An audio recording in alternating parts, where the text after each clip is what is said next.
There is a handout going around, but I didn't make enough copies. I didn't know how many people will be here. But the handout is the same as what you see on the screen, and that is the only slide I have. So actually you have to listen to what I have to say. Earlier this year, the Gulag History Museum in Moscow had a special exhibit dedicated to a palm-sized diary consisting of 115 simple drawings with short titles and various two-line quotations. This minuscule diary was created by Olga Vanitskaya in the Gulag. Born as Rabinovich to a Jewish family, she was arrested in the Great Purge in 1937. After interrogation, predictably, she was a forced laborer for 9 years in her case. Her simple stick figure drawings show aspects of life in the Gulag in the 1940s. In one of her drawings, and you see it on your handout, we see a little figure in tears as the coat is taken away. It is titled Sorrow. In another, a spoon and a fork hover over the figure, holding her head between her hands in despair. It is titled Distress and refers to a day when food had been denied. I am using Olga Vanitskaya's surviving artifact as a starting point for my reflections on the project Post-Gulag Theology. I come to this as an outsider. I do not claim any expertise in Soviet and Russian history or in the Gulag and its memorialization in the post-Soviet culture or in Orthodox theology. And that is a little bit intimidating given that we have all these experts here from East Europe and Russia and Soviet Union. It might also limit the importance of my thoughts and observations, especially since I'm very well aware of the fact that the particularity of a context is essential when coming to terms with the violent and traumatic history. At the same time, an outsider's view may introduce some fresh perspectives on an exhausted theme. This is a subtitle of a paper later this afternoon. So the title of a talk, so I've published then, in order for me at least to justify my existence here, I published several critical reflections on post-Auschwitz theologies in the context of German history, in the context of Jewish-Christian relations, and I have also facilitated and am facilitating actual reconciliation processes within interfaith groups, but also outside of religion, and currently with Israelis and Palestinians. I think this is the reason why Katja invited me, thank you so much, to share my thoughts today on this important project of coming to terms with the legacy of the Gulag culturally and theologically. I am intrigued by Vanitskaya's palm-sized diary for several reasons, which by extension shed some light on the post-Gulag project. I organized these reasons into 8 points, and they are on your handout. And by the way, part of the intimidation of speaking here is I probably even pronounce the names that I'm quoting because I don't know Slavic language. So bear with me, please, and correct me afterwards. First point, the numinous quality of an artifact. Olga's diary is a numinous object. The significance of such a numinous object is not its material or artistic value, but its moral and psychological value. It is imbued with numen. In Latin, of course, that means spirit. In the museum world, where the term numinous object is used, it clearly refers to a secular understanding of spirit. But in religious parlance, numen also refers to divine presence. In the case of Vanitskaya's diary, its numinous quality has to do with trauma and resilience, and also the emotional memories we invest in surviving artifacts today. Holocaust scholar Marianne Hirsch called such artifacts testimonial objects. They testify in intimate ways and personal ways to larger events. When such an artifact becomes part of a museum collection, it is deemed to be of sufficient value and sufficient merit for public preservation. Maines and Glynn, these are two people in museum studies, say it in the following way. They say the numinosity of an artifact with its intangible and invisible quality is significant because it carries emotional weight. I wish that a post-Gulag theology would not only recognize the numen or the sparks of divine presence in such mundane testimonial objects, but also be partially imbued itself with the numinous quality. I return briefly to this thought at the very end of my paper. That gets me to my second point. Individual stories curtail abstract theological reasoning. The simplicity of the women's drawings, based on an imaginary, ungendered, and somewhat fairy tale-like stick figure, seems to conceal the tragedy of the Gulag. At first sight, it looks like a children's book, but text and context speak to the harsh realities of the Gulag system.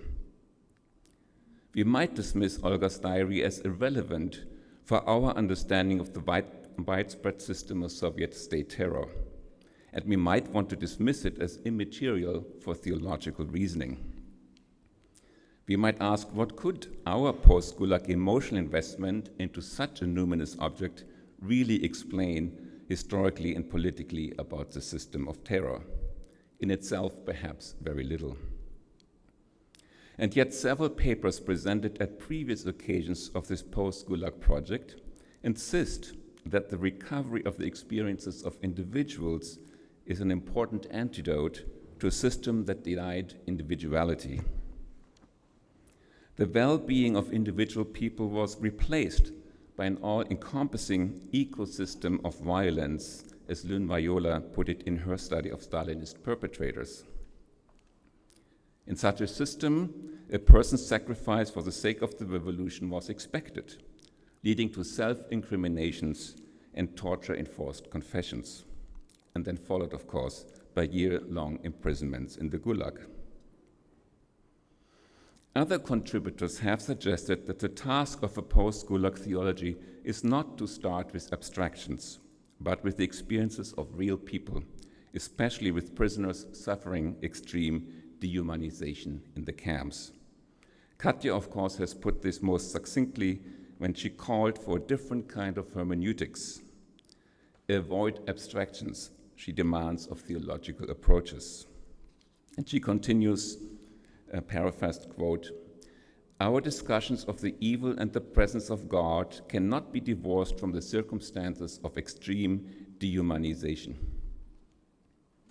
Intriguingly, Roman Romanov, the director of the Moscow Gulag History Museum, explains the rationale of the exhibit of Ranitskaya's diary in similar terms. He says, arguing over how many millions were killed by Stalin is a game with abstract terms. What is important instead is to return to people's fate and allow the viewers to be part of someone's life. I believe that a solid and critical post-Gulag theology must be able to account for the fate of people like Olga Ranitskaya. One of the motivations of Christian post-Auschwitz theology in Germany has been to pay attention to particular stories of Jewish victims and survivors. Though this has not always been successfully accomplished, it still remains a necessary anchor for a more often speculative theology. And I think the same is true for our project here. That brings me to my third point, the absence of gender. The seeming mundaneness of Olga's diary contrasts starkly with an abstract, disembodied theology that is traditionally, at least, in the purview of man. But gender is not explicitly addressed in her diary either. One could argue that the themes captured in her drawings are of a gendered nature, and certainly the gender identity of the author was never in doubt. But her choice of a genderless stick figure renders gender more or less absent. Similarly, in a male disembodied theology, gender all too often remains absent as well. Although I believe that gender is always present, it remains mostly unmarked and invisible. This can be stated for the first few decades of after Auschwitz theologies in Germany. But I do hope we can learn from mistakes and do better in a post-Gulag theology. Because gendered assumptions reveal something about ourselves as well as about the objects and subjects of our inquiry, awareness of gender is part of the task of self-reflexivity. Such self-reflexivity relates to our ability to position ourselves accurately vis-à-vis the past, and thus enrich our scholarship.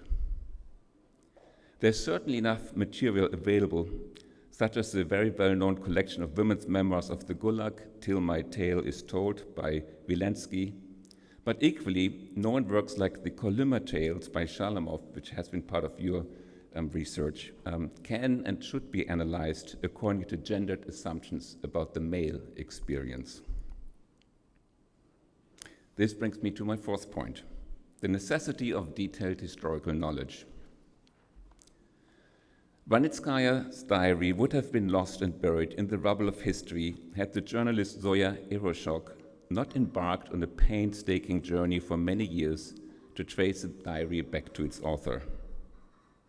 The story is a saga on its own, culminating in a lucky breakthrough through a contact in Israel. Zoya's recovery of this one woman's diary now offers another window into the vastness of the Soviet camp system. Theology is similarly dependent on good historical research. At times, theology gets carried away with the mode of thinking that favors religious ideology over historical accuracy, using history selectively and anecdotally in order to prove a point regarding one's own theological agenda. If, however, religion is more than baptized self-interest, then the task of theology is to continuously engage in a hermeneutics of suspicion about one's sources, one's assumptions, and one's conclusions. This does not mean that theologians need to become historians, but it is a plea for transdisciplinary approaches to our understanding of the post-Gulag situation. And from what I can see, this is already built into the structure of this particular conference, and I really welcome this. My fifth point, memory work is essential for theological reckoning. Attention to memory work is as important as historical work. For a memorial museum like the Gulag Museum, the mission is not simply to preserve artifacts and documents, but also to consider strategies of display, from selecting objects to providing descriptions, from framing a theme to creating a mood through lighting, sound, placement, and so forth.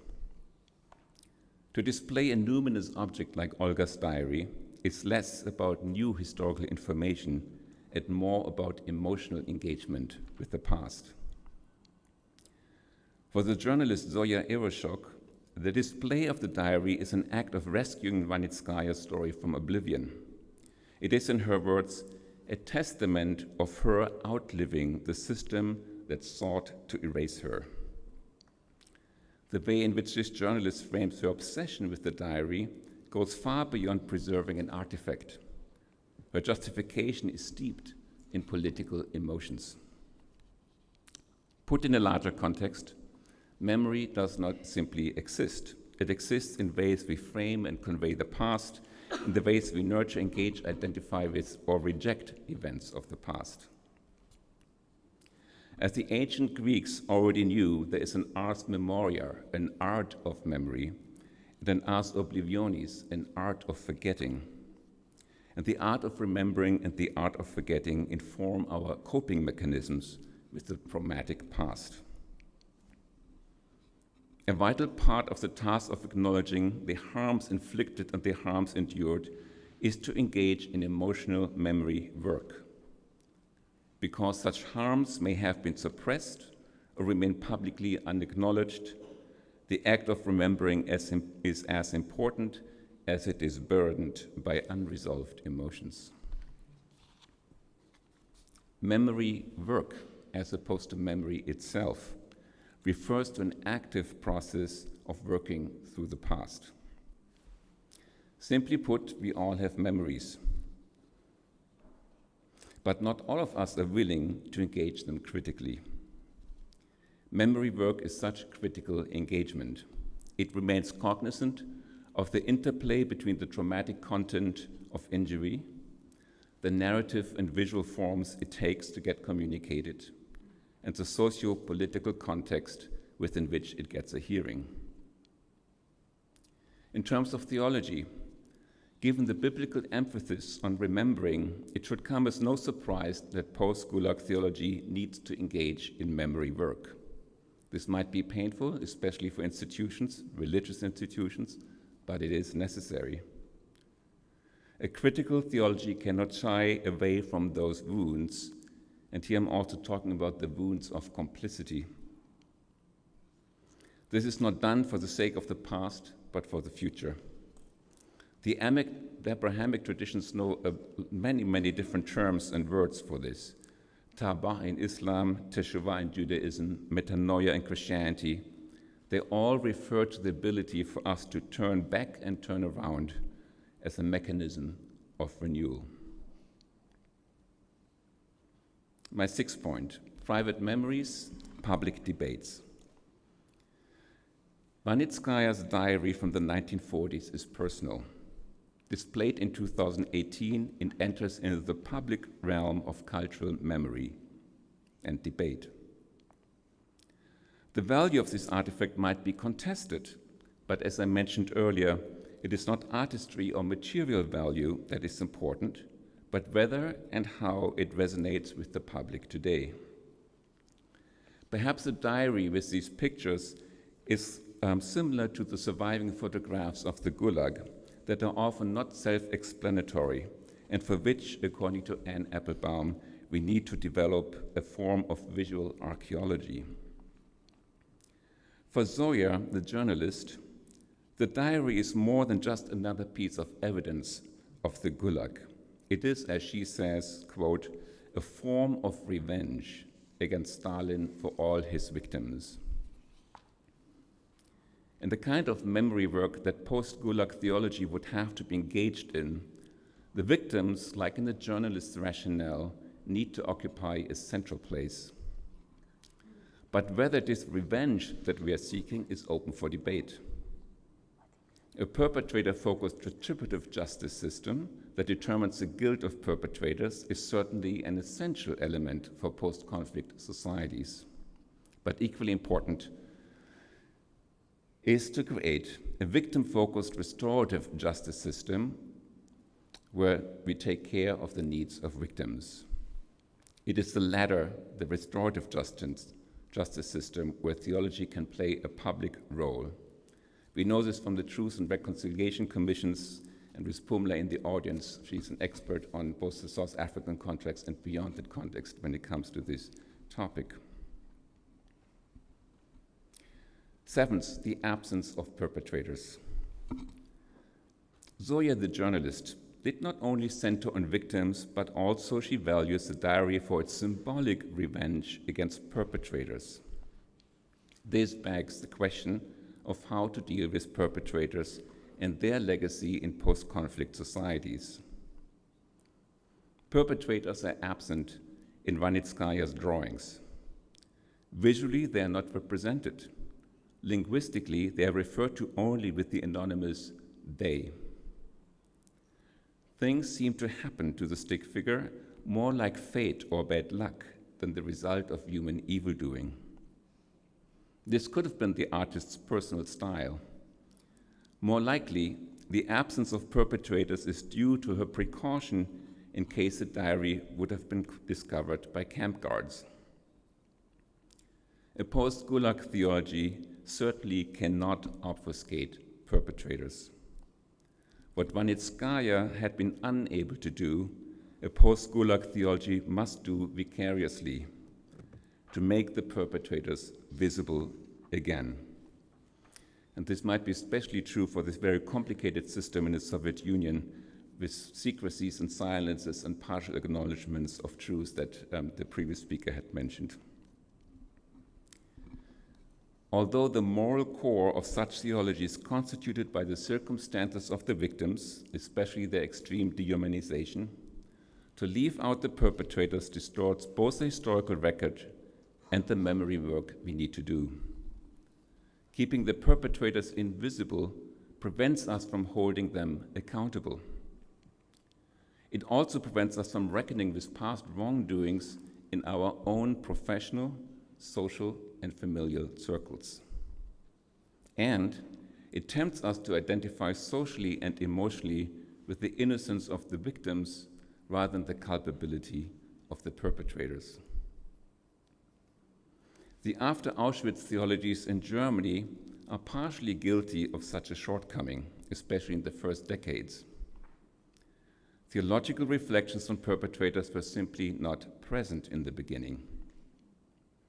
Understandably, the early after-Auschwitz theologies in Germany had to pay full attention to the Jewish victims because at the time, German society, by and large, refused to acknowledge them.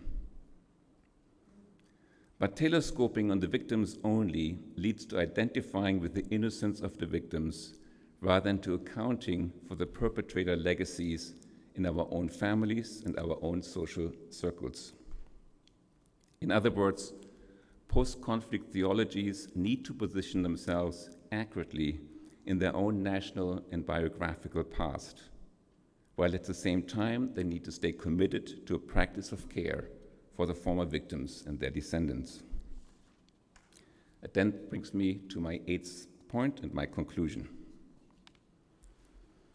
Any post-Gulag theology must eventually arise from within the religious communities themselves. It cannot be done for them. At the same time, such intra-institutional theological reckoning must be accompanied by critical reflections on such theologies by non-theologians. This dual approach that I'm advocating is important so as to prevent churches and religious communities to develop theologies of self-exculpations. And I think the whole martyr cult falls into this piece. I see this forum, our forum, this project on the post-Gulag legacy, in the role of such critical companionship. I just wished that the religious communities in Russia today, especially theologians within the Russian Orthodox Church, would wholeheartedly embrace such a task. If they shy away from developing post-Gulag theologies, we will not have a conversation partner, and our conference might be in danger of becoming idle and ineffective talk. If, on the other hand, our conversations motivate theologians to partake in this inquiry, and if those conversations take on a little bit of the numinous quality that I have praised throughout my talk, then these conversations, imbued by Spirit and perhaps by divine presence, will do the necessary emotional labor that will propel us forward. Thank you.